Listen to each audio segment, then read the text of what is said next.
Nós estamos na primeira quarta de 2026.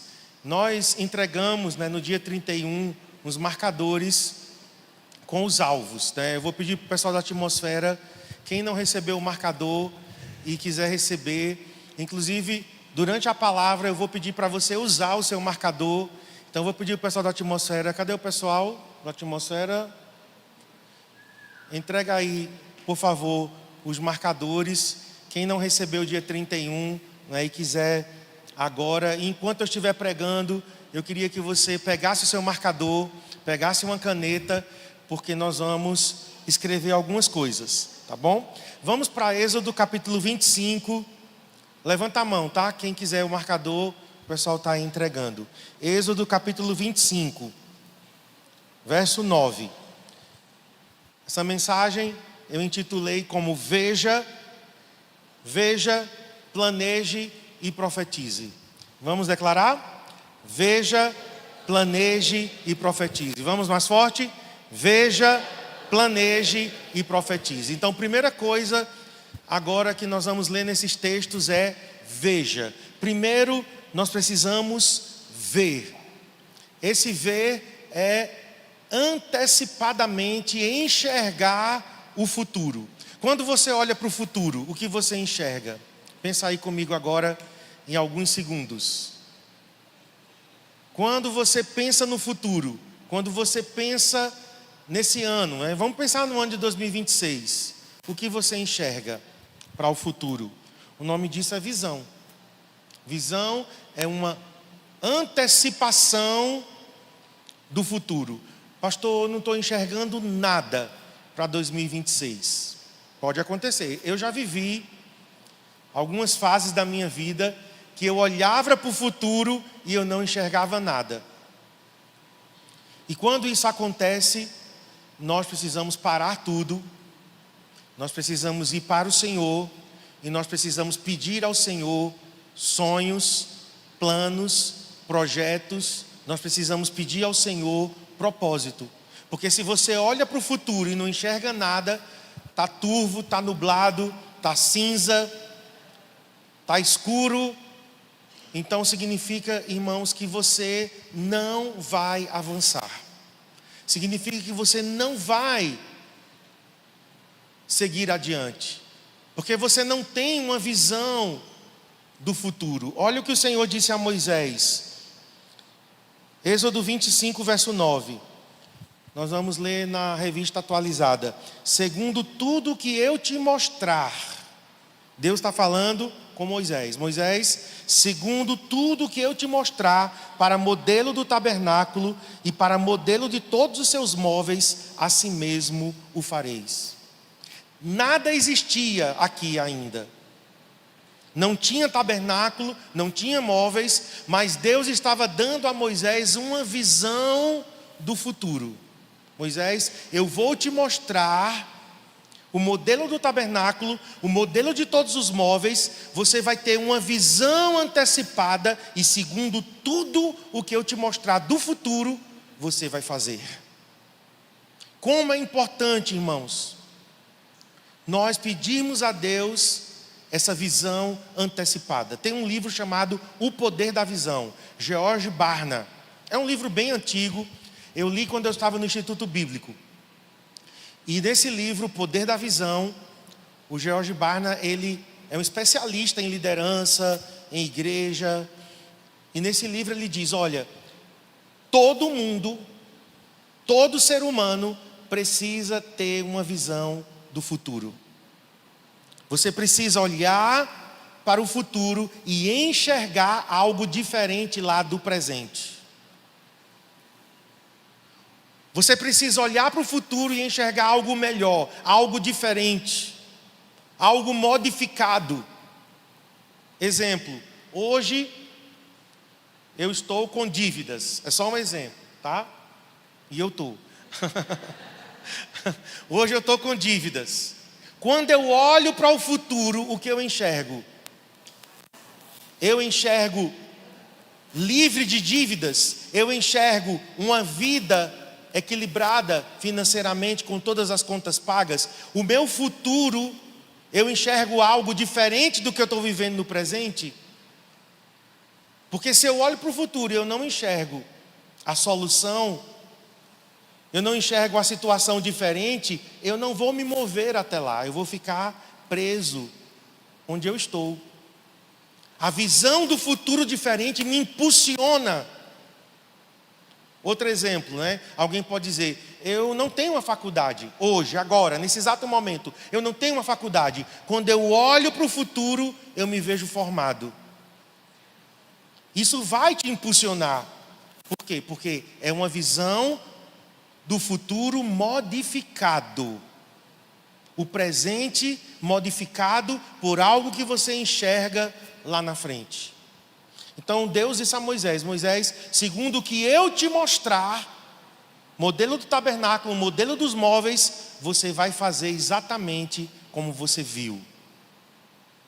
Vamos para o próximo texto, ainda em Êxodo 25, verso 40. Mais na frente um pouco. Vê, pois, que tudo faça segundo o modelo que te foi mostrado no monte. É necessário, irmãos, a gente subir até a presença de Deus. O monte aqui era o Monte Horebe. Aliás, era o Monte Sinai. Desculpem, o Monte Horebe era o de Elias. Era o Monte Sinai. E Moisés tinha que subir o monte, ouvir o que Deus tinha e descer para executar. Então é necessário que cada um de nós, individualmente, busquemos o projeto de Deus para a nossa vida pessoal. Além disso, como igreja, eu preciso buscar o futuro de Deus para o CCA. E juntos nós construirmos. Mas falando de forma pessoal, tá? Eu quero que essa palavra seja mais a nível pessoal.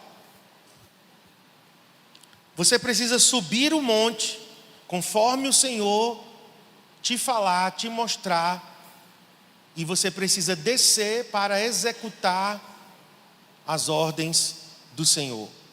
Agora vamos para a 1 Crônicas. Já é um outro contexto aqui. Primeiro eu li sobre o tabernáculo de Moisés e os móveis. Agora vamos ver sobre o tabernáculo, sobre o templo de Salomão. Depois do tabernáculo de Moisés, teve o tabernáculo de Davi. E agora nós vamos ler os preparativos para o templo de Salomão. 1 Crônicas 28, 19. Tudo isto, disse Davi, me foi dado por escrito. Preste atenção nisso. Davi recebeu por escrito, por mandado do Senhor, a saber, todas as obras desta planta. Já pensou? Moisés viu. Deus mostrou a Moisés a planta do tabernáculo e dos móveis. Com Davi a gente vê a mesma coisa, só que agora Davi diz, olha, por escrito. Por isso que eu pedi para você pegar o seu marcador e atrás dele tem aí um espaço em branco para você escrever o que Deus vai falar contigo de forma pessoal para você fazer conforme o que Ele disser para esse ano de 2026. Um projeto pessoal, um desafio pessoal. Algo novo que vai modificar o teu futuro. Vai pensando. Mas pensa e ora, né? Não é coisa da sua cabeça que você vai inventar. Né? Não, agora eu vou criar uma coisa aqui. Não. Espírito Santo, o que tu queres de mim? O que tu queres que eu realize? Uma visão dada pelo Senhor. Então, Davi disse, olha, o Senhor me deu a planta e eu escrevi. E Davi estava dizendo, Salomão, meu filho, receba e faça conforme está escrito. Então, esse é o primeiro passo, tá? Eu vou partir agora para o segundo. Primeiro é, veja. Nós precisamos ver o futuro de forma diferente. Sua vida profissional, seus estudos, seu casamento, suas finanças. Você precisa enxergar Deus te usando diferente de como foi até agora. Isso é uma visão antecipada, mas é algo que Deus planta em nosso coração. Deus planta em nosso coração essas sementes que nós chamamos de visão, mas são sonhos, são projetos. Vamos gastar, antes de eu partir para a segunda parte, que é o planeje. Vamos fechar os nossos olhos e vamos pedir ao Espírito Santo que Ele coloque suas impressões em nosso coração, que Ele coloque em nosso espírito aquilo que Ele quer que a gente escreva. Se enxergue agora, daqui a 3 meses, 6 meses, daqui a 1 ano, onde você quer estar. Se enxergue daqui a 2 anos, 3 anos, 5 anos, diferente de hoje, do ponto que você está hoje, para esse outro ponto, uma mudança acontecendo aí, uma transformação acontecendo. Se veja lá na frente e pergunte ao Senhor: Senhor, o que é que tu esperas de mim? O que é que tu queres de mim? Para esse momento, para esse tempo, que o Senhor conta comigo para que eu veja agora. Senhor, nós oramos que os nossos olhos sejam abertos, que nós enxerguemos, Senhor, o futuro com os teus olhos, porque nós não estamos aqui por acaso nessa terra, nós estamos com um propósito, e cada dia é precioso. E nós oramos para que, ao olhar para o futuro, nós enxerguemos algo diferente. O Senhor nos usando, o Senhor contando conosco para realizar coisas para Ti, para o Teu reino, para abençoar pessoas, para abençoar a nossa cidade, a nossa sociedade, o mundo que vivemos. Em nome de Jesus. Amém. Visão é tudo, irmãos. Os visionários são aqueles que realizam. Thomas Edison, ele foi um homem visionário, né? Ele foi o inventor de muitas coisas. Thomas Edison foi o inventor do fonógrafo, né? Que foi o primeiro aparelho que registrava sons e com uma agulha as pessoas ouviam aqueles sons que tinham sido gravados. Ele foi um inventor do fonógrafo. Se hoje nós estamos nos streams digitais, mas tudo começou sendo gravado, né, com ranhuras, uma agulha, algo bem primitivo, mas foi assim que começou o registro de sons. Ele foi o inventor da lâmpada também. E ele tentou mais de 2.000 vezes. E alguém disse que ele estava fracassando, né? Quantos fracassos você está cometendo? Porque ele testava filamentos, combinações e ele disse: não, isso não é fracasso. Eu não estou fracassando, eu estou cada vez mais perto de obter o sucesso, de obter o resultado, de obter a resposta. Então ele era um homem visionário, porque ele não enxergava o passo a passo que ele estava dando como algo, né, de fracasso, mas mais perto do objetivo que ele estava empreendendo. Então, existem muitos exemplos, né? Eu estava lendo hoje que os Estados Unidos, agora em fevereiro, vai voltar à Lua com homens, né, com seres humanos. Porque tem gente que não acredita que o homem foi à Lua, né? Espero que você não seja desses, né? De uma mente tão, assim, cheia de conspirações, né? Eu acredito sim que o homem foi à Lua. Inclusive há provas. E agora os Estados Unidos, eles estão tentando mostrar ao mundo o seu poder. Essa ida à Lua é porque eles estão mostrando para a China, para a Rússia, para o Irã, né, para todo um bloco aí, que eles são a nação mais poderosa, mais tecnológica, né, e a missão se chama Artemis 2. Não vai pousar, eles vão dar a volta na Lua e vão voltar para a Terra, porque aí tem a missão Artemis 3. E eu estava pensando hoje,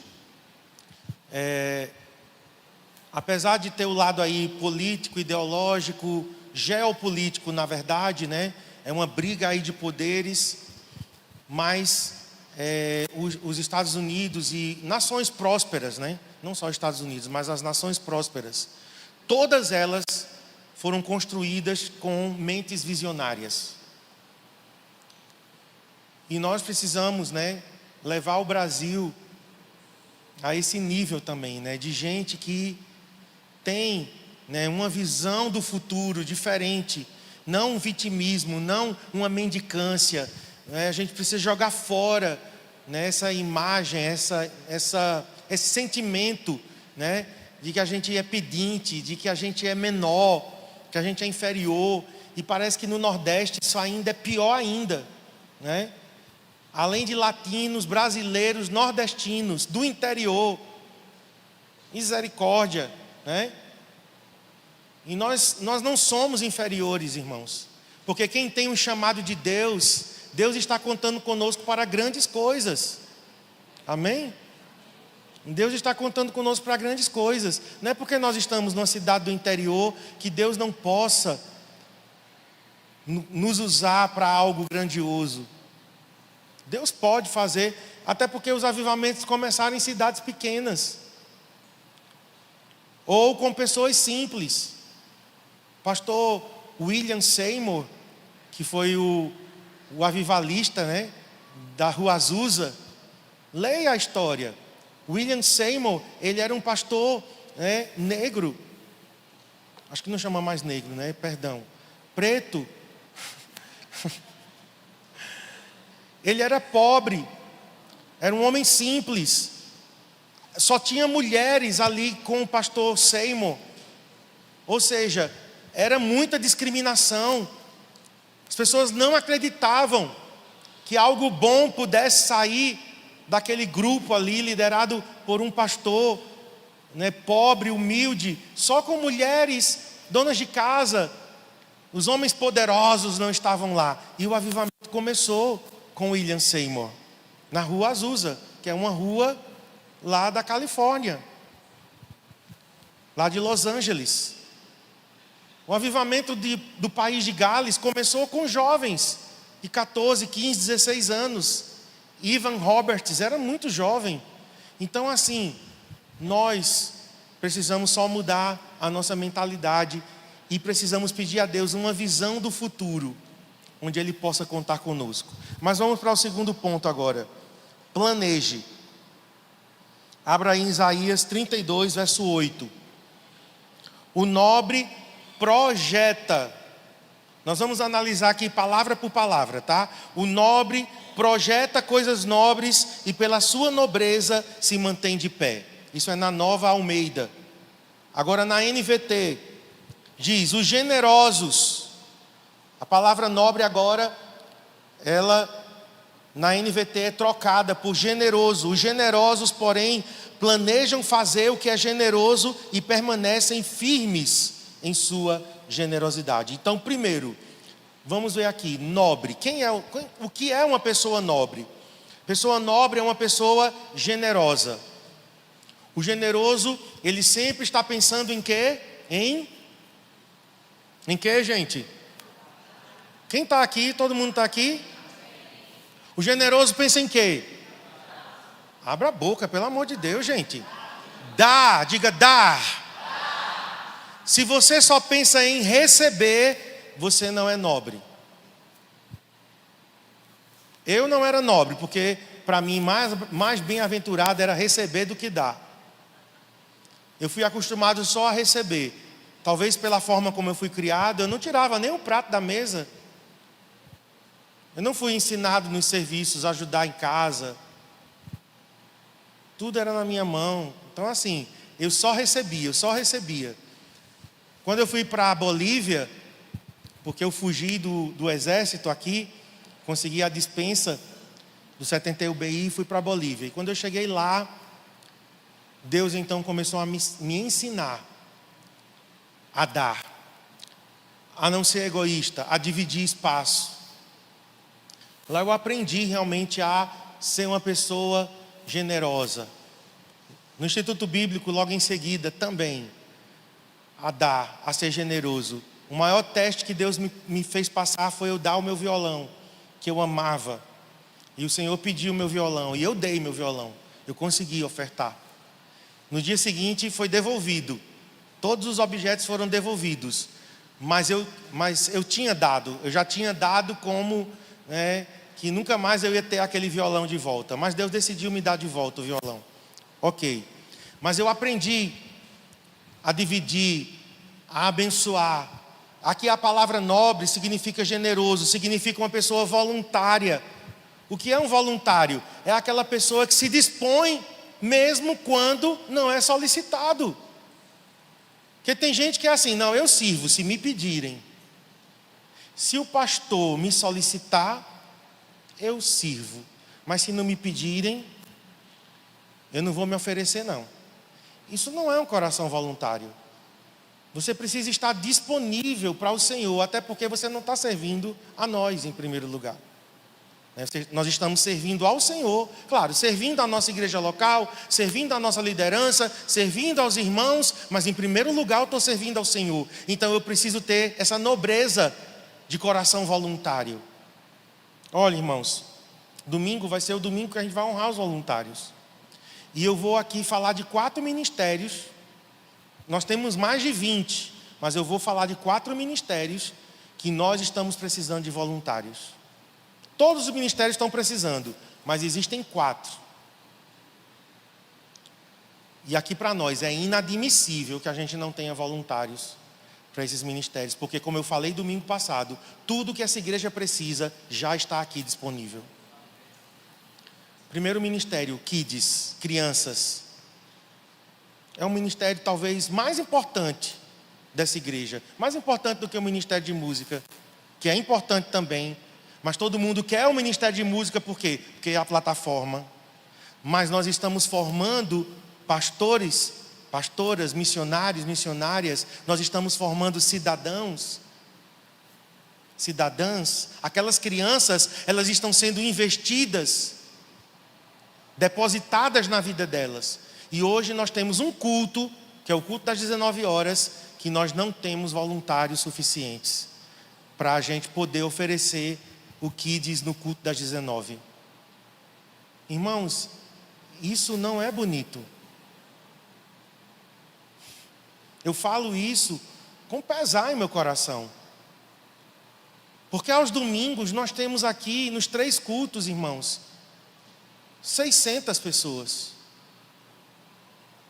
Teve domingo que nós ultrapassamos os 600. Nas nossas células, nós temos quase 800 pessoas. Então nós temos os voluntários sim. Mas esses voluntários precisam ser nobres. E dizer, eu vou servir a minha igreja, eu vou servir o reino de Deus, com um coração voluntário, ninguém está me obrigando, eu não estou recebendo nada. Eu falei do Kids, mas nós temos outro ministério, que é tão importante também, o Atmosfera. Nós precisamos de mais equipes no Ministério Atmosfera. São aqueles que recebem as pessoas, dão as boas-vindas, estão ali na porta, estão aqui nos servindo no culto.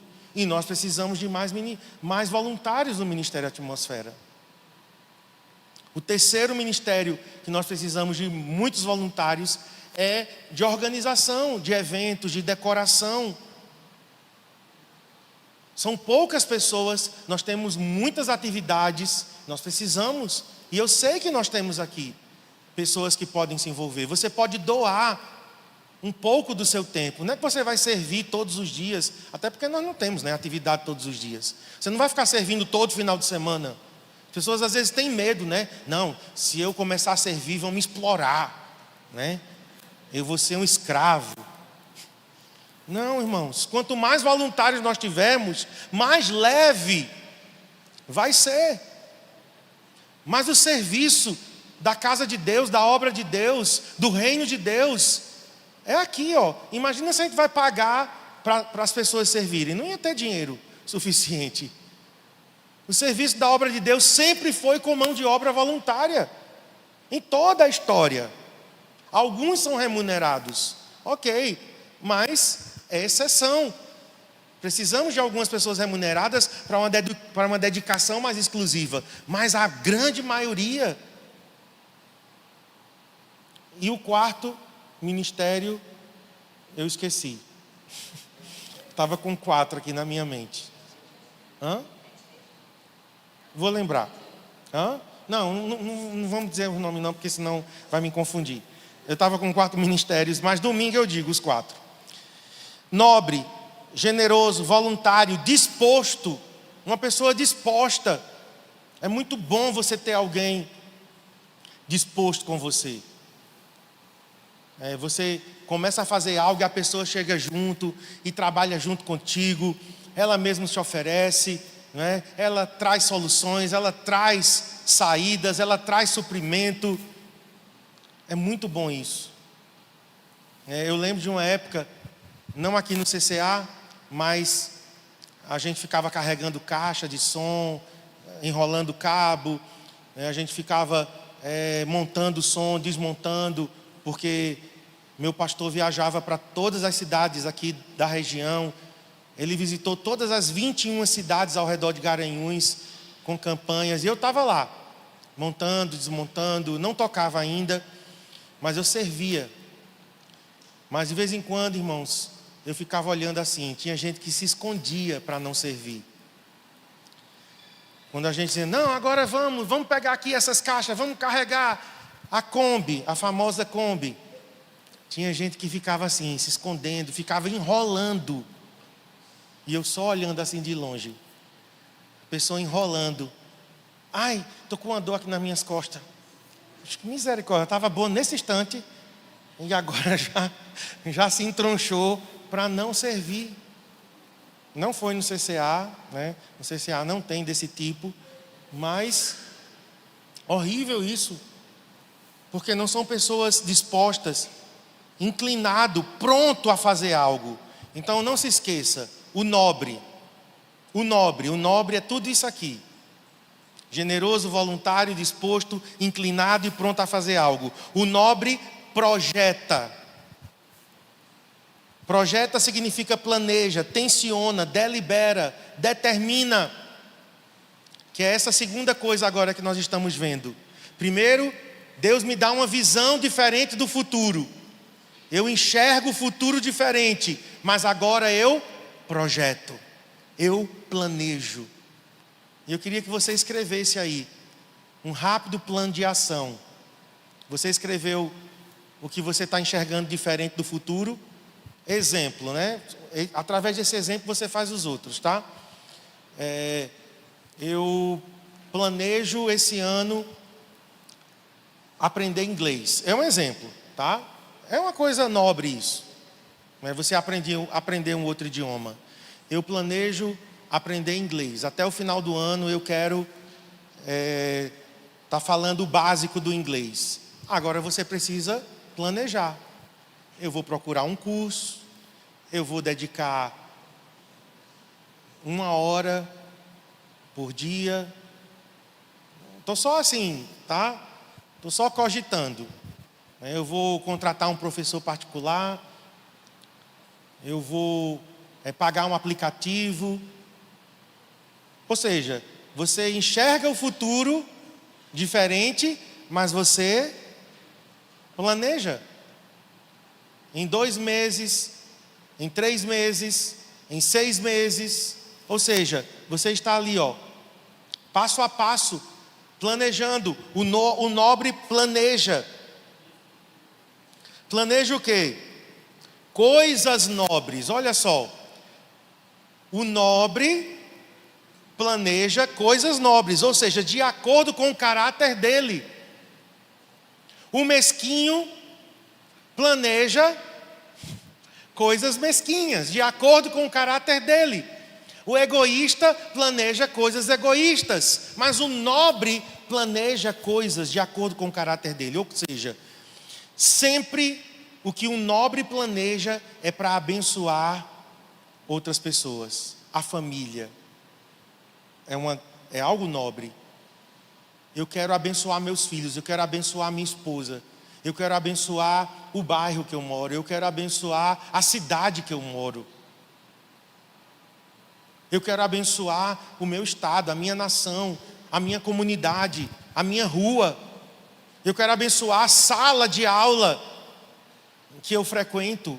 Veja, o nobre vai planejar de acordo com o seu caráter. O seu caráter é de nobreza. Nós acabamos de ver. Nossos planos nunca vão ser assim: não, eu vou enriquecer para mim mesmo.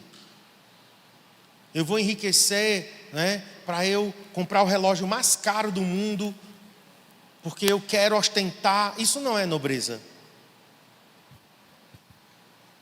A nobreza não tem a ver comigo mesmo, certo? Apesar de eu entender que Deus quer que a gente tenha uma vida confortável, uma vida abençoada, mas Deus não nos salvou, irmãos, para a gente viver para dentro de nós mesmos. Quando nós pensamos, por exemplo, nessa casa que nós construímos, eu nem vou falar, eu vou pedir que Cristiane fale, porque eu espero que ela fale o que eu iria falar, porque aí vai ter, na boca de duas testemunhas, toda palavra é verdadeira. Mas assim, por que a gente queria uma casa nova?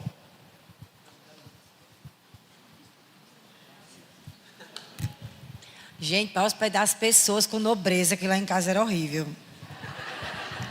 Exatamente. Nós queríamos uma casa onde a gente pudesse hospedar homens de Deus, mulheres de Deus, com conforto, porque a nossa outra casa só tinha um banheiro, não tinha suíte, era bem pequena, só tinha 2 quartos. Então, quando a gente pensou, nós queremos uma casa onde a gente possa morar, claro, a gente vai desfrutar disso, mas nós queremos um quarto, uma suíte, e nós fizemos uma demi-suíte, um banheiro que é reversível, mas ficou uma suíte mesmo, onde a gente possa receber aqui homens de Deus, mulheres de Deus, missionários, pastores. A gente quer uma casa onde a nossa célula esteja, que a gente estava em uma outra casa. Nós queremos uma casa onde a nossa célula, nós queremos ser os anfitriões da nossa célula. Nós queremos uma casa que tenha uma área de lazer, onde a gente possa ter muitas comunhões comendo churrasco. Veja, nós estamos beneficiados da nossa nova casa, claro, mas a gente pensava mais do que nós mesmos. Até porque Adriel casou agora, não está mais. Abner, provavelmente, terminando o ensino médio, ele vai embora fazer algum curso, que Deus guie a vida dele. Mas e nós? Nós queremos que a nossa casa seja um lugar de comunhão, de receber pessoas, de ter a célula. Hoje temos 2 células lá, já tivemos 3. Teve um dia que, eu não sei qual foi o dia, mas coincidiu que era uma célula reunida na sala, outra na área gourmet, e outra célula lá na sala de TV. Como é que isso iria ser possível? Porque Deus nos deu uma casa maior, mais ampla. Entende? Então, o nobre, ele não vai pensar apenas nele mesmo, ele vai pensar em coisas nobres, de acordo com o caráter de quem planeja. Nobreza, o que é nobreza? É o caráter, a intenção do coração, as motivações mais profundas. Pensa comigo nas motivações mais profundas. Por exemplo, eu sou um líder. Por que eu sou um líder? Quais as motivações mais profundas do meu coração? Então, veja primeiro, planeje. E em terceiro lugar, profetize. Coloca aí, 1 Timóteo 1:18. Estamos terminando, tá? Para a gente colocar em prática, né? Veja, planeje, terceiro agora, profetize. 1 Timóteo 1:18. Inclusive, eu li no outdoor, estava em Recife, eu li no outdoor, né? E eu não entendi, mas depois eu entendi. Que se apropriaram da palavra profetize para apostas de betes. Você sabe o que são betes, né? São esses jogos online, né? E uma lá estava, profetize. Aí eu li, mas não entendi, né? Ou eu me recuso a entender.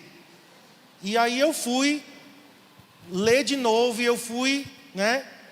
E realmente, eles estavam pegando a palavra profetize para aposte. Né?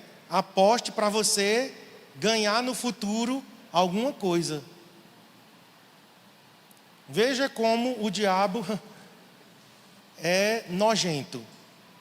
Uma coisa sagrada, porque profetizar, irmãos, não é ficar falando qualquer coisa, não. Profetiza. Não é isso não. Profetizar é você enxergar o futuro de forma diferente, planejar de acordo com o que Deus te deu e buscar uma palavra de Deus sobre aquilo que Ele te falou. Aí você então vai profetizar em cima daquela palavra. Vamos ler a instrução de Paulo a Timóteo. Esta é a admoestação que faço a você, meu filho Timóteo. Segundo as profecias, de acordo com as profecias que anteriormente foram feitas a seu respeito. Então Timóteo tinha recebido o quê? Palavras proféticas. Ele ouviu essas palavras anteriormente, que firmado nelas. Então profetizar não é eu inventar uma coisa a meu bel prazer. Eu profetizo um carro zero. Não é isso não, irmãos. Banalizaram. Por isso que o povo aí do mundo pegou profetize para aposta de jogo. Porque os crentes banalizaram profetize. Profetize é receber uma palavra anteriormente, uma palavra profética, você pega essa palavra, coloca ela como se fosse teu chão, teu alicerce, firmado nelas, você combata o bom combate. Amém? Deus me faz enxergar o futuro de forma diferente. Eu escrevo o que Deus me falou. Eu busco uma palavra de Deus. Senhor, me dá uma palavra em cima disso que o Senhor me falou. Ok, Deus me deu a palavra, eu coloco essa palavra como meu chão, como meu alicerce, eu me firmo nela e eu vou então combater o bom combate da fé. O que é isso? Orar. Orar. E aí sim eu vou profetizar. Senhor, o Senhor me disse isso e aquilo. O Senhor me deu uma visão do futuro. O Senhor disse que faria assim. Deus, baseado nessa palavra, eu combato o bom combate da fé. Eu estou firmado nelas e eu estou lembrando ao Senhor o que o Senhor falou comigo. E eu estou agora no mundo espiritual entrando em combate. Por quê? Porque as coisas não vêm a esta terra de forma automática. Há um espaço chamado segundo céu. Os anjos de Deus são enviados até nós com respostas, com milagres, com cura, mas eles passam pelos lugares celestiais. Foi assim com Daniel. Desde o primeiro dia, Daniel, que você se propôs a orar, a resposta foi liberada. Mas Gabriel, que veio trazer a resposta, encontrou no meio do caminho o príncipe da Pérsia. Era um ser humano ali? Não, era uma entidade maligna, demoníaca, um principado que barrou Gabriel. E enquanto Daniel estava orando e jejuando aqui na terra, estava acontecendo a batalha no mundo espiritual. Aí Deus enviou reforço para que então a resposta pudesse chegar. É assim, irmãos. Quando você está perseverando na oração, a gente não está enxergando o que está acontecendo no mundo espiritual, mas as coisas lá no mundo espiritual estão sendo processadas, mas não é de forma automática. Vamos, 1 Timóteo 4,14. Não seja negligente para com o dom que você recebeu, o qual lhe foi dado mediante profecia, com a imposição das mãos do presbitério. Olha aqui o dia que Timóteo recebeu as palavras. Quando foi? No dia que ele recebeu imposição de mãos, ele recebeu profecias. Profecias que não se cumpriram automaticamente. Tem pessoas que recebem profecias e dizem, não, a palavra profética por si só, ela vai se cumprir. Nem todas. Eu sei que tem palavras proféticas que são incondicionais, mas Deus deixa muito claro. É quando Deus diz assim, olha, quer você queira ou não queira, quer você faça ou não faça, eu vou fazer. Aí é incondicional. Acabou. Mas queridos, eu vou até chutar aqui. Eu acho que 99% das palavras proféticas, Deus diz assim, se você se posicionar, se você combater o bom combate da fé, essas profecias se cumprirão. Quantos estão entendendo aqui? Vamos para o próximo, para a gente finalizar. Então, palavras proféticas são liberadas a fim de que, firmado nelas, combatamos o bom combate da fé. Coloque o último slide para a gente orar. É o resumo aqui. Primeiro, eu vejo antecipadamente. O nome disso é visão do futuro. Eu enxergo o futuro de forma diferente. Por quê? Porque Deus está gerando essa visão em meu coração. Não é coisa da minha cabeça, eu não estou inventando nada. Eu estou pedindo a Deus, Senhor, me faz enxergar o futuro com os teus olhos. Senhor, me mostra onde tu queres me levar. Senhor, me mostra como tu queres me usar. Eu vejo antecipadamente, então eu busco uma palavra. E até eu obter essa palavra, eu não descanso. Senhor, agora eu quero uma palavra. Para quê? Para que em cima dessa palavra eu planeje, eu vou escrever. Em cima desta palavra planejada, eu vou começar a profetizar. Firmado nas profecias, combatendo o bom combate da fé, eu vou continuar perseverando no lugar de oração. E vocês sabem que muitas vezes a perseverança, ela pode ser dias, semanas, meses e anos. Dependendo do que seja, dependendo da dimensão, do grau, da intensidade. Tem coisas que vêm com dias, talvez até com horas. Com dias, com meses, com anos. E então eu recebo a resposta. Fique em pé para a gente finalizar.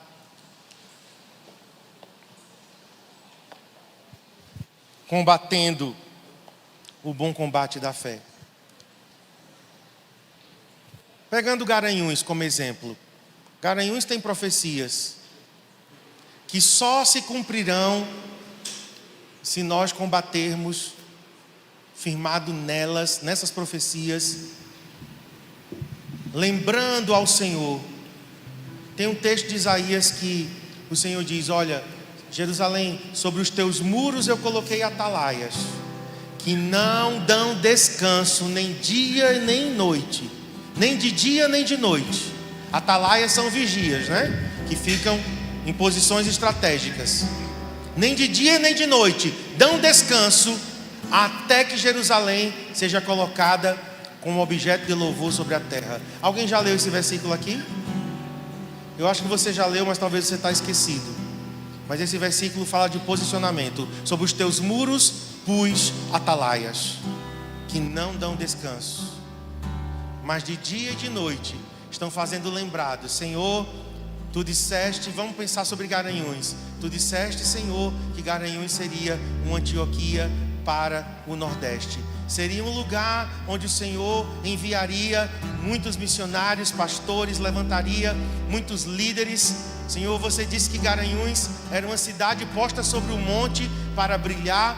Senhor, você disse que Garanhuns seria uma cidade que acolheria muitas pessoas para aqui serem revigoradas, restauradas a saúde física, emocional e espiritual. Senhor, nós estamos agora lembrando ao Senhor o propósito dessa cidade. Nós estamos baseados nas profecias que homens de Deus antes de nós passaram por aqui e liberaram essas palavras. Homens que pregaram o evangelho, homens que oraram, homens que intercederam, pessoas que de joelhos clamaram por Garanhuns. E nós estamos agora, Senhor, no ano 2026, tantos anos depois, décadas depois, 126 anos depois, nós estamos aqui firmados nas profecias, lembrando aquilo que o Senhor falou sobre Garanhuns. O Senhor disse que derramaria o seu Espírito sobre essa cidade. É isso, irmãos. Eu acabei de dar o exemplo de oração. Agora faça por sua vida. Só você pode fazer por você mesmo. Só você pode fazer por você mesmo. Vamos? Abra sua boca. Lembra das profecias que o Senhor te deu. Enxerga o teu futuro de forma diferente. Não como está agora. Esquece o agora. Esquece o presente. Veja, planeje e profetize. Se enxergue no futuro de forma diferente. Enxergue seu casamento, seus filhos, sua casa. Enxergue suas finanças, sua vida profissional, sua vida intelectual. Enxerga a tua vida ministerial diferente de hoje. Baseado nas profecias. Pega agora uma palavra, pega agora uma promessa, pega agora uma profecia que o Senhor te deu. Senhor, eu faço lembrado diante do Senhor aquela palavra que eu recebi no corredor daquele ônibus. Eu estou fazendo pessoal, tá? Enquanto eu faço o meu, você faz o seu. Senhor, baseado naquela profecia, o Senhor disse: alarga o espaço da tua tenda, estenda-se o todo da tua habitação, firma bem as tuas estacas, porque transbordarás para a direita e para a esquerda, e a tua posteridade possuirá as nações. Eu faço lembrado agora diante do Senhor essa palavra. Baseado nela, eu combato o bom combate da fé. Baseado nessa profecia, eu me firmo agora, Deus, diante de ti, dizendo: cumpra-se a tua palavra. Tudo que o Senhor falou ao meu respeito, a minha casa, ao meu casamento, aos meus filhos, a minha descendência física, biológica e espiritual. Cumpra-se a tua palavra, Senhor. Cumpra-se a tua palavra sobre essa igreja, baseado nas profecias que o Senhor liberou sobre o CCA, que essa igreja seria uma igreja de famílias, que essa igreja seria como um jardim, como um pomar cheio de árvores frutíferas. O Senhor profetizou que essa igreja transbordaria para a direita e para a esquerda, que muitas células seriam plantadas nessa cidade. Senhor, que muitas igrejas seriam plantadas, muitos pastores seriam levantados, muitos obreiros, muitos líderes. Estamos agora, Senhor, baseados nessa palavra, chamando à existência as coisas que ainda não existem como se já fosse, porque a palavra que saiu da boca do Senhor não voltará vazia.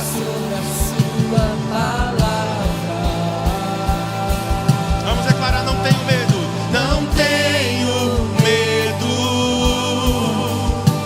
A minha fé firmada está, andando sobre o alto mar, o barco ficará para trás, pois tua palavra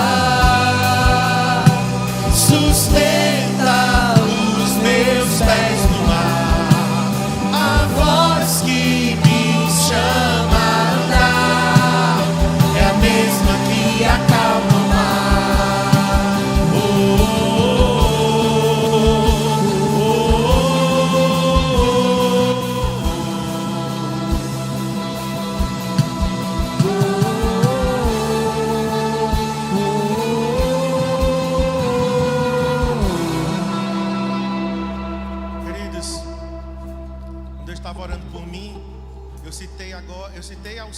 uma profecia que eu recebi no corredor de um ônibus, voltando de Brasília para Garanhuns, em julho de 1990.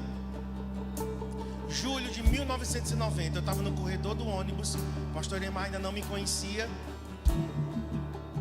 Me conhecia só de nome, de longe. O pastor Emar veio até mim, naquele corredor, o ônibus viajando, e ele liberou Isaías 54.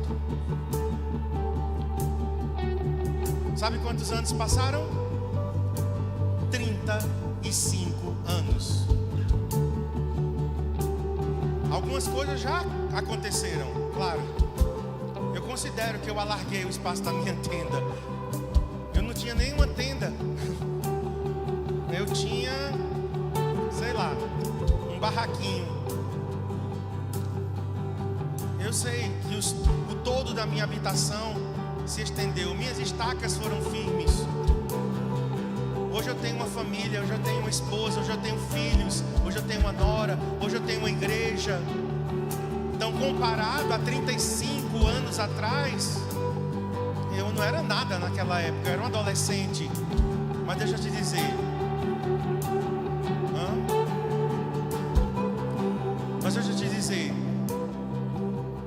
comparado ao que Deus quer fazer, entende? O que Ele ainda vai fazer, porque essa palavra ela é muito abrangente. Transbordarás para a direita e para a esquerda. O Senhor naquele dia me disse: a tua posteridade possuirá as nações. Isso ainda não se cumpriu. Então eu tenho que continuar firmado nessa profecia, dizendo: Senhor, naquele dia, naquele ônibus, naquele corredor, em julho de 1990, o Senhor disse que a minha posteridade possuiria as nações. Senhor, tu velas sobre a tua palavra, não sai nenhuma palavra da tua boca que caia por terra. Senhor, toda palavra que sai da tua boca cumpre o propósito para o qual ela foi designada. Então eu estou baseado nela ainda. Entenderam, irmãos? Quantos entenderam aqui? 35, 36. Eu tenho palavras da minha conversão. 40 anos vai fazer agora, ano que vem. Não importa o tempo, a palavra de Deus continua lá. Então vamos terminar dizendo isso. Nós terminamos cantando: nada vai me impedir, eu irei até o fim. Vamos dizer: se o mar não se abrir, eu ando sobre as águas. Tua palavra vive está, e o Senhor é vencedor. Quem só diz louvará, tu és invencível.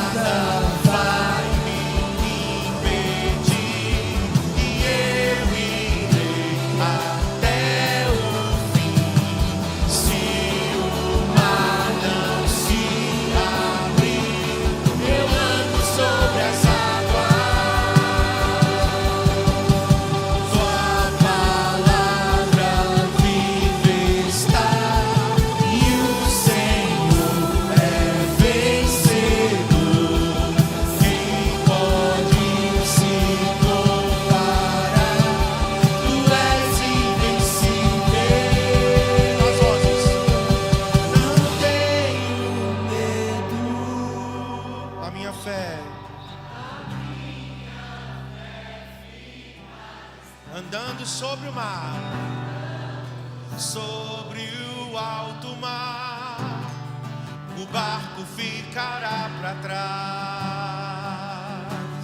pois tua palavra sustenta os meus pés. A voz que me chama a andar é a mesma que acalma o mar. Aplauda o Senhor.